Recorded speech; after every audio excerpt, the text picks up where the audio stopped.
Puasa umum yaitu puasa sebagaimana yang telah dijelaskan secara terperinci oleh para imam dalam berbagai kitab fikih, yaitu mencegah perut dan kemaluan dari segala sesuatu yang dapat membatalkan puasa. Puasa khusus yaitu mencegah seluruh anggota tubuh dari perbuatan dosa. Sebab menurut bahasa, kata saum, puasa, berarti mencegah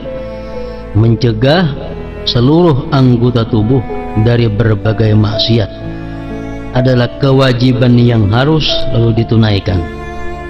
Oleh karena itu, orang yang berpuasa dalam arti khusus wajib menjaga mata, lisan, telinga, tangan, kaki, dan seluruh anggota tubuh lainnya dari hal-hal yang menurut syariat makruh.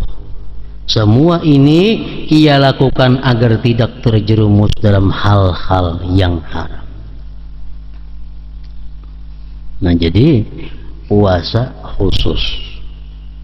Kalau puasa umum itu puasa untuk menggugurkan kewajiban. Artinya dengan adanya kita puasa umum, kita sudah kada dituntut oleh Allah lagi, lepas sudah kewajiban. Walaupun kita puasa masih mau berdusta, puasa masih melihat nang haram, puasa masih mendengari nang haram, puasa masih memakai pakaian nang haram, tapi dia menahan mulutnya daripada makan sesuatu dan kemaluannya daripada berbuat yang membatalkan puasa, itu sudah menggugurkan kewajibannya. Artinya kewajibannya sudah lepas. Nah, untuk urusan bahwa puasa ini mendatangkan pahala lawan inya, puasa ini akan memimpin dia kepada takwa, puasa ini untuk mendekatkan dirinya kepada Allah, puasa ini untuk mengumpulkan dia bersama-sama dengan malaikat, nah itu puasa khusus. Maka puasa umum kada kawa.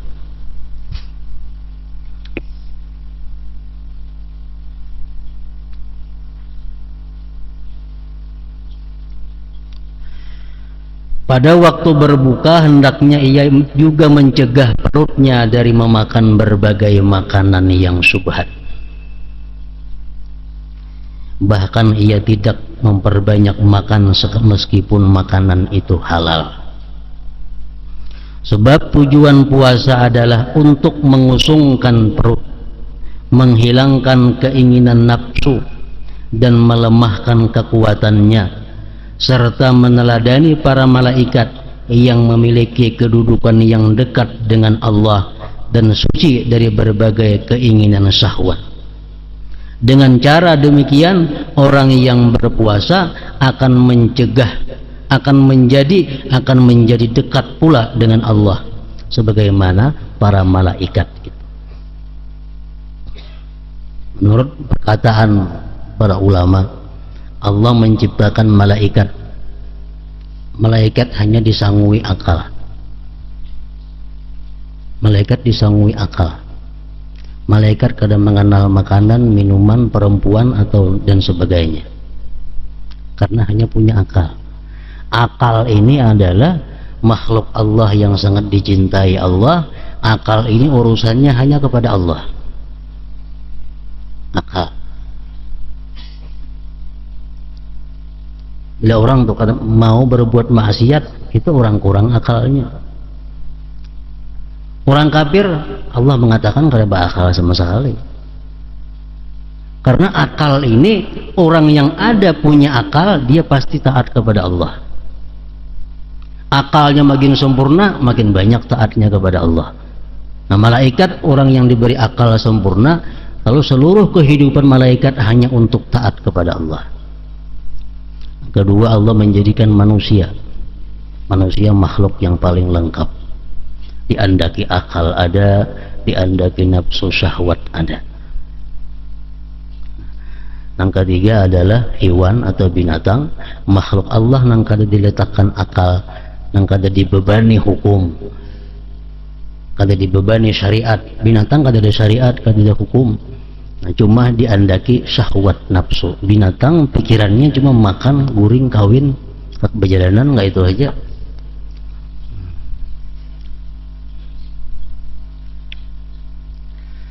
Malaikat khusus untuk Allah, binatang khusus untuk urusan kenyamanan, kenikmatan, kelezatan, syahwat. Manusia ini yang sempurna diletakkan oleh Allah akal dan syahwat. Nah, bila mana kita kawa memenangkan akal daripada syahwat kita, daripada nafsu kita, berarti kita termasuk golongan malaikat. Kita kawa mengutamakan akal daripada nafsu syahwat, kita utamakan akal, nah berarti kita termasuk golongan malaikat. Bila mana akal kita tunduk di bawah nafsu syahwat kita, berarti kita termasuk golongan hewan, golongan binatang. Nah, bahkan lebih sesat daripada binatang.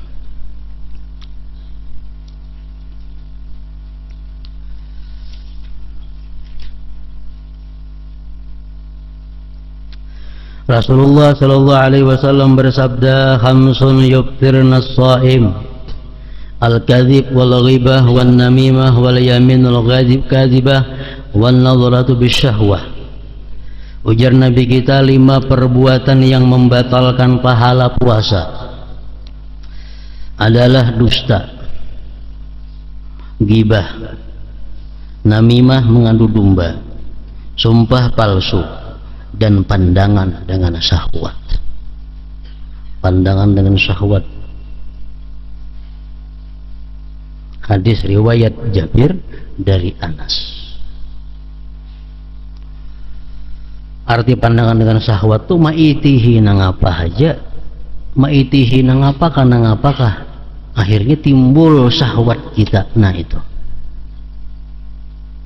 mesti maitihi gambar, ada maitihi manusianya, mesti maitihi tipiha, cuma syahwat kita timbul. Nah, itu membatalkan pahala puasa. Bishr bin al-Haris rahimahullah meriwayatkan bahwa Sufyan rahimahullah berkata, ghibah akan merusak puasa. Sedangkan Al-Laits rahimahullah meriwayatkan bahwa Mujahid rahimahullah berkata, 2 perkara yang akan merusak puasa, ghibah dan berdusta. Rasulullah sallallahu alaihi wasallam bersabda, innamas shaum junnah, fa idza kana ahadukum shaiman fala yarfus wa la yajhal, wa in imru'un qatalahu aw syatamahu falyaqul inni shaim. Sesungguhnya puasa adalah benteng. Jika salah seorang di antara kalian berpuasa, maka janganlah dia berkata keji dan bertindak bodoh. Jika ada orang yang mengajaknya berkelahi atau mencacinya, maka hendaklah dia berkata, sesungguhnya aku sedang berpuasa. Inni shaim. Hadis riwayat Bukhari dan Muslim. Rasulullah sallallahu alaihi wasallam juga pernah bersabda mengenai 2 wanita yang sedang menggibah. Samata amma ahallallahu lahuma wa aftarata ala ma harramallahu alaihima. Ujar Nabi, kedua wanita itu berpuasa dari hal-hal yang dihalalkan Allah. Ya kan, makan tuh halal aja, minum halal. Nya puasa, kawa menahan diri daripada hal-hal yang halal. Tetapi mereka telah berbuka dengan hal-hal yang diharamkan Allah. Ghibah, dusta, itu hal-hal yang diharamkan oleh Allah. Kada mampu dia menahan diri daripada yang diharamkan Allah. Apakah arti puasa seseorang yang mencegah dirinya dari segala yang dihalalkan, tetapi sepanjang hari dia tenggelam dalam hal-hal yang haram? Apakah arti puasa seseorang yang mencegah dirinya dari segala yang dihalalkan, tetapi sepanjang hari dia tenggelam dalam hal-hal yang haram? Dia ibarat orang yang membangun sebuah gedung dengan cara merubuhkan seisi kota. orang nang puasa saben Senayan Kamis, puasa hari sunat, puasa hari putih, puasa-puasa kawa menahan diri daripada makan makanan, minum minuman yang halal, tapi dia kadang mampu menahan dirinya daripada melakukan maksiat yang diharamkan Allah. Ini sama ngarannya maulah rumah tapi merubuhkan gedung, merubuhkan seisi kota. Rasulullah sallallahu alaihi wasallam bersabda, "Kam min shaimin laisa lahu min shaumi illa al-ju' wal 'atash." Berapa banyak orang yang berpuasa tetapi tidak memperoleh sesuatu dari puasanya kecuali rasa lapar dan haus. Para ulama berpendapat bahwa orang yang dimaksud dalam hadis di atas adalah mereka yang tidak mencegah anggota tubuhnya dari berbagai perbuatan dosa, atau orang yang berbuka dengan makanan haram. Puasanya bagus seharian, ada kau melihat nang haram nang makruh, kada mendengar nang haram nang makruh, bagus. Tapi begitu buka puasa, buka dengan makanan yang haram. Nah, sama juga artinya. Hanya bernilai haus dan lapar. Para ulama menganjurkan agar kita tidak makan terlalu banyak ketika berbuka, walaupun halal. Seseorang yang terlalu banyak makan ketika berbuka tidak akan mampu mencapai tujuan puasa dengan sempurna. Karena rahasia puasa dan ruhnya adalah untuk melemahkan kekuatan nafsu yang menjadi jalan syaitan untuk menjerumuskan manusia. Demikianlah puasa kaum salihin al-abrar. Jadi para ulama mengatakan bahwa orang yang puasa khusus itu ada 8 perkara yang mesti dilakukannya. Pertama, menjaga diri daripada hal-hal yang membatalkan puasa, makan, minum, yang umum. Yang kedua, ghabdul basar wa kaffuhu anil ittisa' bin nazar ila kulli ma yudhammu wa yukrah, menahan mata daripada memandang kepada yang dicela dan dibenci oleh agama.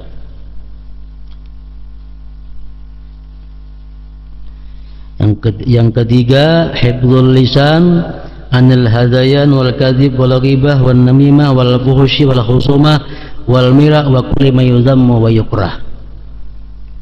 Yang ketiga, menahan lisan daripada berkata-kata ceroboh, dusta, ghibah, namimah, perkataan jahat, bertengkar, berdebat, dan tiap-tiap yang dicela dan dimakruhkan oleh agama. Yang keempat, kafus sama anil isgha ila kulli ma yudhammu wa yukrah, menahan, mencegah pendengaran daripada mendengari yang dicaca, yang dicela, yang dicaci oleh agama. Yang keempat, kaffu baqiyatil jawarih anil asam, mencegah seluruh anggota tubuh daripada dosa. Batis, tangan, rambut, semuaan ditahani daripada melakukan dosa. Ini puasa nang supaya dapat pahala. Yang kelima, yang keenam, an la yastaksira minat ta'amil halal waqtal iftar, bahwa dia tidak memperbanyak makan yang halal pada waktu berbuka puasa.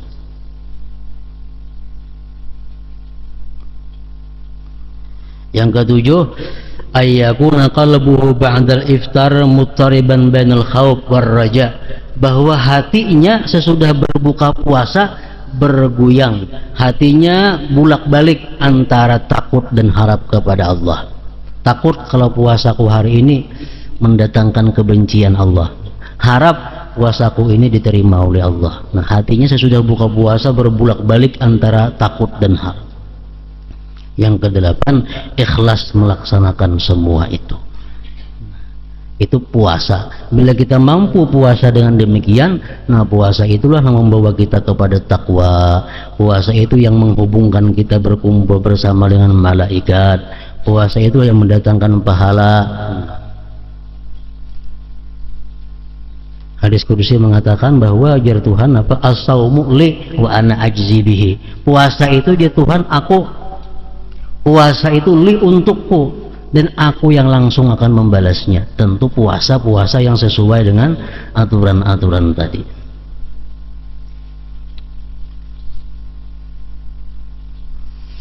Adapun puasa kaum al-muqarrabin, yaitu puasa mereka yang khususul khusus, puasa ini dilakukan dengan menahan hati dari segala keinginan yang tercela, pikiran duniawi, bahkan segala sesuatu selain Allah. Jadi walhasil kesimpulannya, kalau puasa ini hendak mendapatkan puasa khusus itu adalah caranya kadada lain selain daripada jangan bagaul, nawan jangan keluar rumah. Karena bila bagaul tapandir, bila tapandir pasti ada menyambat sesuatu nang kada baik. Makin lawas bepandiran makin banyak nang kada baiknya. Bagaimana di rumah apa? Menahan mata, menahan telinga, menahan anggota tubuh. Karena kalau teka tanah, auratlah terbuka, melihat nang haram lah, mendengar nang haram lah. Jadi kalau puasa itu kita makin banyak berdiam di rumah, makin sedikit bergaul kepada orang, makin banyak harapan diterima oleh Allah Subhanahu wa ta'ala. Orang yang berakal mengetahui kewajiban puasa umum dengan sekali dengar saja. Puasa umum ini mudah dikerjakan baik oleh orang saleh maupun orang yang jahat, orang-orang khusus maupun masyarakat awam. Yang siapa saja tidak menunaikan puasa Ramadan dengan ketiadaan uzur, maka ia telah merubuhkan sebuah rukun Islam. Orang nang kada puasa berarti dia merubuhkan satu tiang Islam yang ada pada dirinya.